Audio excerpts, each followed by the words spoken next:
This portion of the news is brought to you by Ron Carter Cadillac.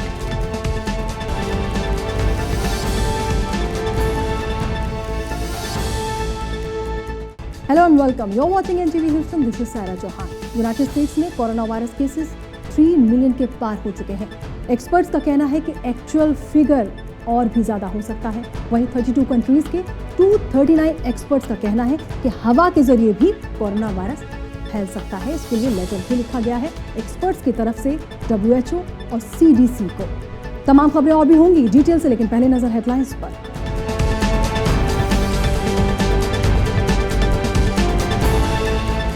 United states में corona virus cases 3 million के पार, death toll 132,000 से ज्यादा। Arizona, Georgia, south Carolina, Tennessee और Nevada में corona virus cases में spike. United states में pandemic situation की severity को किया जा रहा है अंडर एस्टिमेट। एक्सपर्ट्स ने कहा कोविड-19 केसेस एक्चुअल फिगर से कहीं ज्यादा। 32 कंट्रीज के 239 एक्सपर्ट्स का कहना है कि वायरस हवा के जरिए भी इंफेक्शन फैला सकता है। एक्सपर्ट्स की टीम ने WHO और CDC को लेटर लिखकर कहा कि इसके बारे में लोगों को जल्द बताया जाए। न्यूयॉर्क में स्लेवरी एबोलिशनिस्ट के स्टैचू को बनाया गया निशाना। रचेस्टर पार्क में फ्रेडरिक डगलस के स्टैचू को किया गया डैमेज। 20 इयर्स ओल्ड वेनिसा गाइलिन के लिए जस्टिस की मांग। ह्यूस्टोनियंस ने डाउनटाउन ह्यूस्टन में किया मार्च।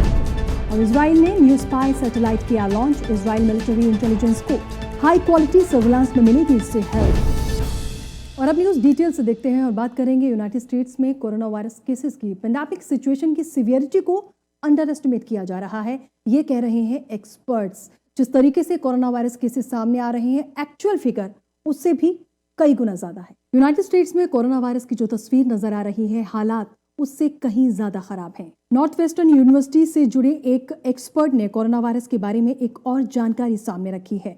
एक्सपर्ट का कहना है कि यूनाइटेड स्टेट्स में पेंडेमिक सिचुएशन की सीवियरिटी को अंडर एस्टिमेट किया जा रहा है। एक्सपर्ट सादिया खान का कहना है कि कोविड-19 यंग लोगों पर ज्यादा असर नहीं दिखा था, लेकिन उससे घर में रहने वाले पेरेंट्स पर असर नजर आ सकता है। उन्होंने ये भी कहा कि वायरस की वजह से हेल्थ केयर सिस्टम पर प्रेशर बढ़ता जा रहा है, जिसकी वजह से क्रिटिकल बीमारियां फेस करने वाले दूसरे लोगों की टाइमली और इफेक्टिव ट्रीटमेंट पर भी असर पड़ रहा है। उनका कहना है कि पेंडेमिक के असर को कम करने के लिए अमेरिकन को कोऑपरेट करने की बहुत जरूरत है। साथ ही उन्होंने ये भी कहा कि लोग मास्क जरूर पहने और सोशल डिस्टेंसिंग का ख्याल रखें। साथ ही उन्होंने ये भी कहा कि रीओपनिंग के बाद कोरोना वायरस के केसेस में इजाफा हुआ है। जल्दबाजी में रीओपनिंग की गई है, जिसकी वजह से कोरोना वायरस केसेस में स्पाइक देखा जा रहा है। वहीं उन्होंने ये भी कहा कि कोरोना वायरस यंग लोगों पर अपना असर अब तेजी से दिखा रहा है। Especially among young individuals who are present in these situations, but also as they go back to their homes and potentially, even if they don't have symptoms. And that, I think, is one of the most worrisome things about the fact that most of the estimates that we have suggest that we are underestimating cases by at least 10 to 24-fold. Cardiologist and epidemiologist, I am increasingly concerned about the inability to provide routine care for something as simple as a heart attack or a stroke if a healthcare system is overwhelmed by COVID. And so when we think about the ICU bed shortage, I'm not just worried about the new COVID cases coming in. I think it is a really big concern about how we may have to ration care for other critical illnesses, especially when we know that heart disease is the leading cause of death.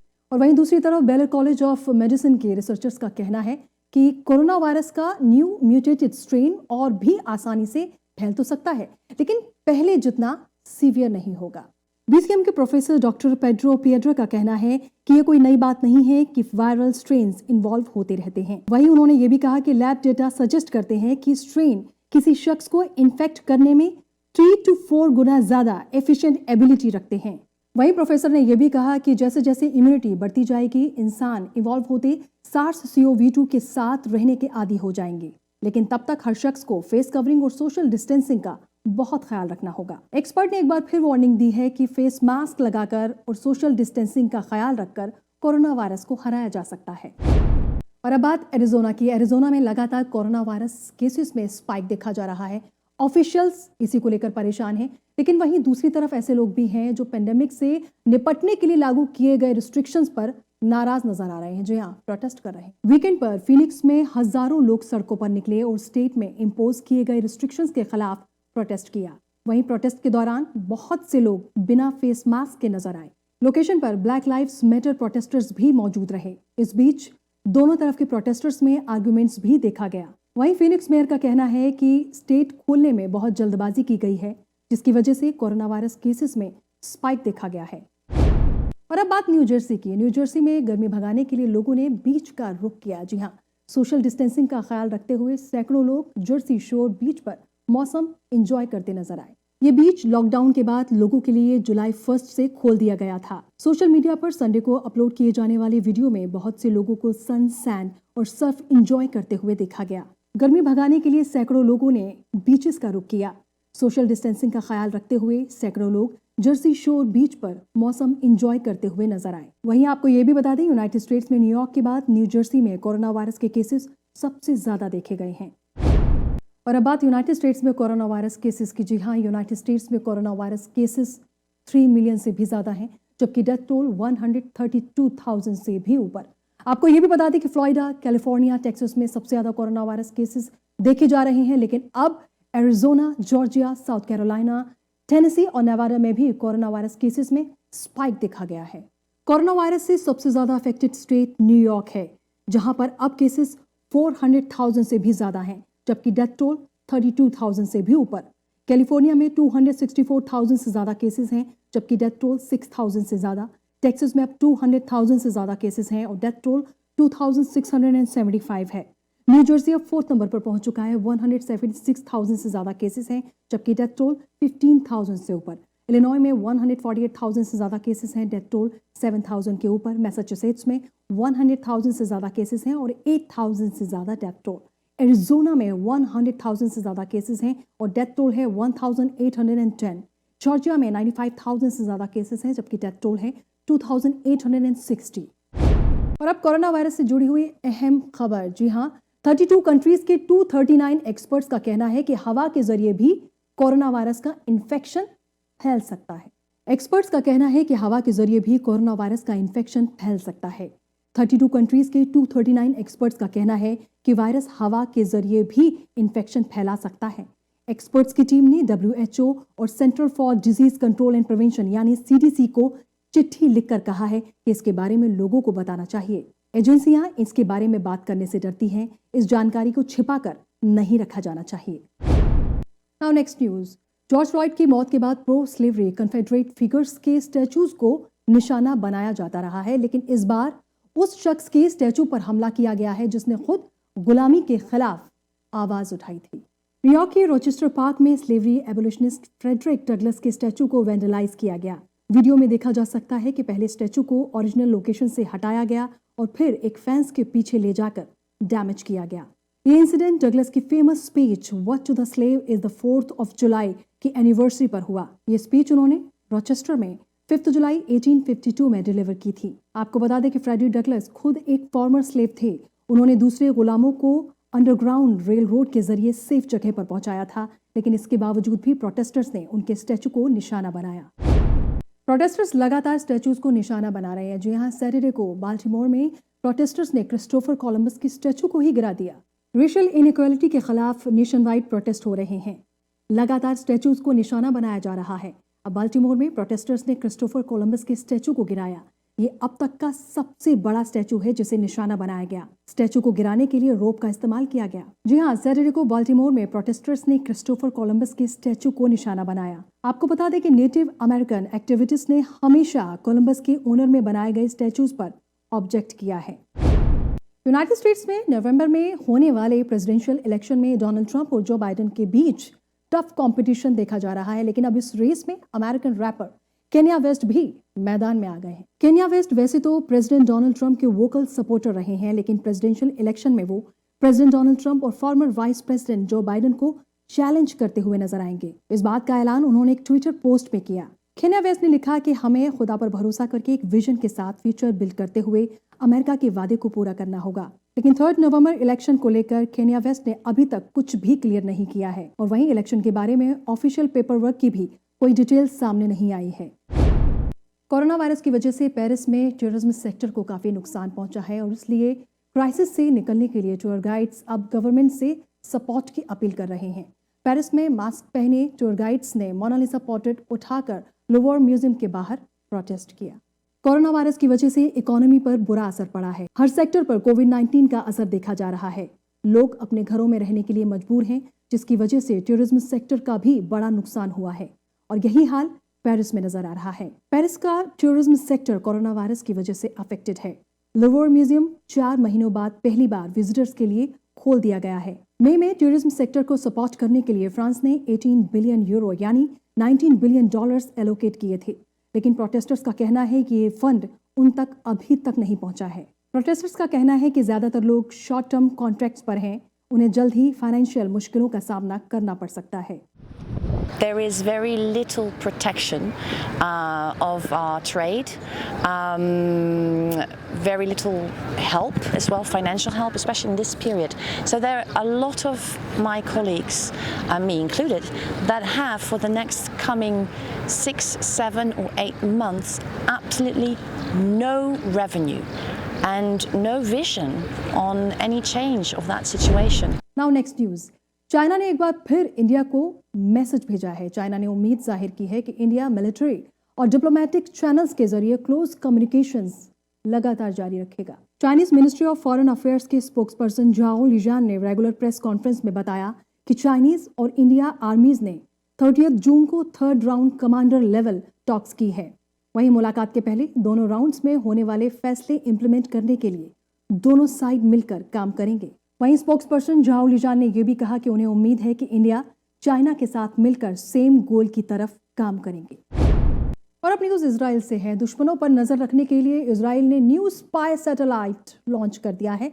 इस satellite से Israel military intelligence को high quality surveillance में help मिलेगी। Israel को इस वक्त सबसे बड़ा खतरा ईरान के न्यूक्लियर प्रोग्राम से है और इसलिए दुश्मनों को मॉनिटर करने के लिए लगातार सर्विलांस कैपेबिलिटीज बढ़ाने पर काम किया जा रहा है। इस न्यू स्पाई सैटेलाइट को ओफिक 16 नाम दिया गया है। आपको बता दें, सैटेलाइट सेंट्रल इजराइल में लोकेटेड एक साइट से लोकली डेवलप्ड शेविट रॉकेट के जरिए स्पेस में भेजा गया। इस सैटेलाइट से इजरायली मिलिट्री इंटेलिजेंस को हाई क्वालिटी सर्विलांस में हेल्प मिलेगी।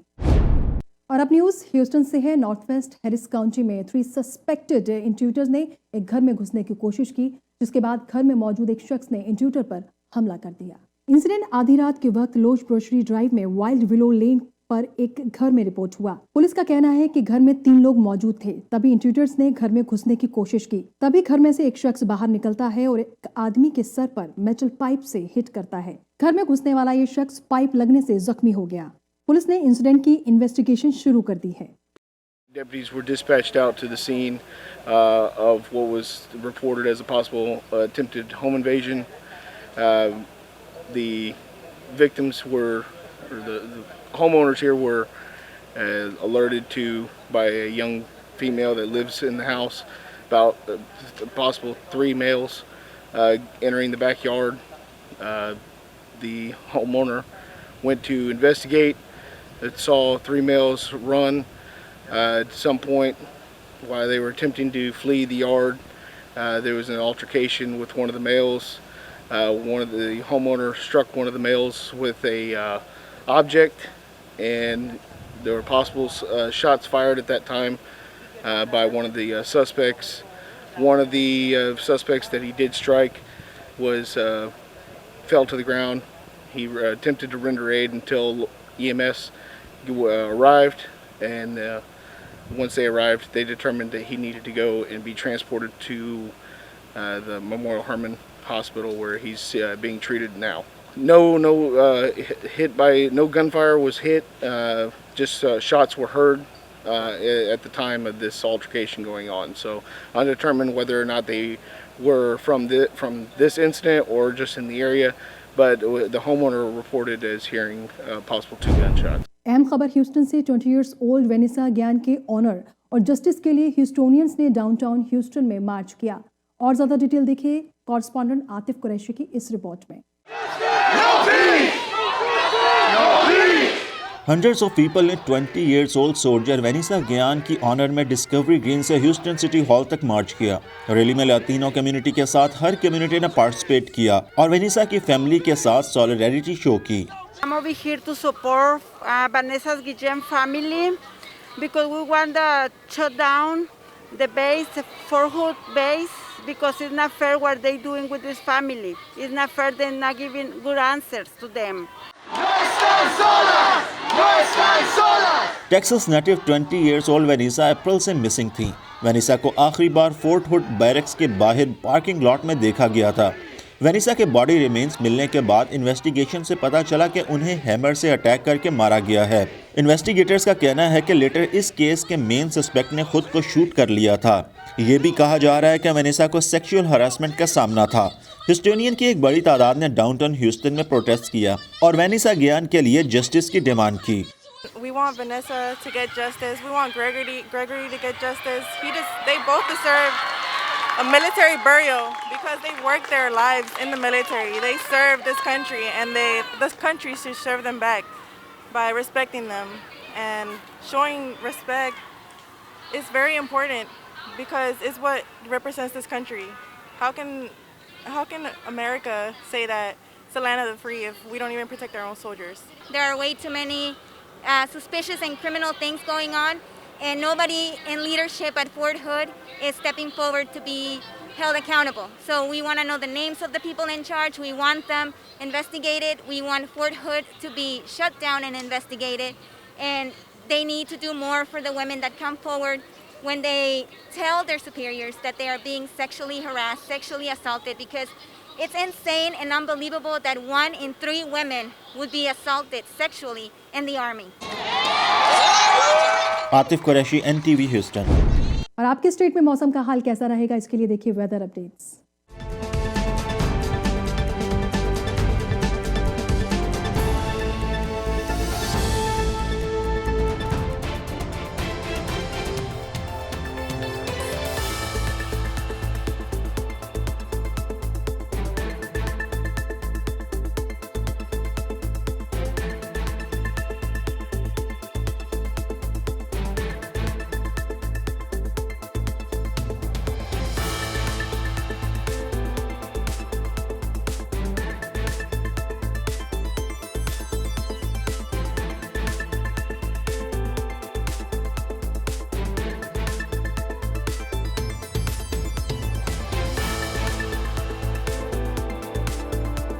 That's all for now. This is Sarah Chauhan signing off. Stay tuned with NTV Houston.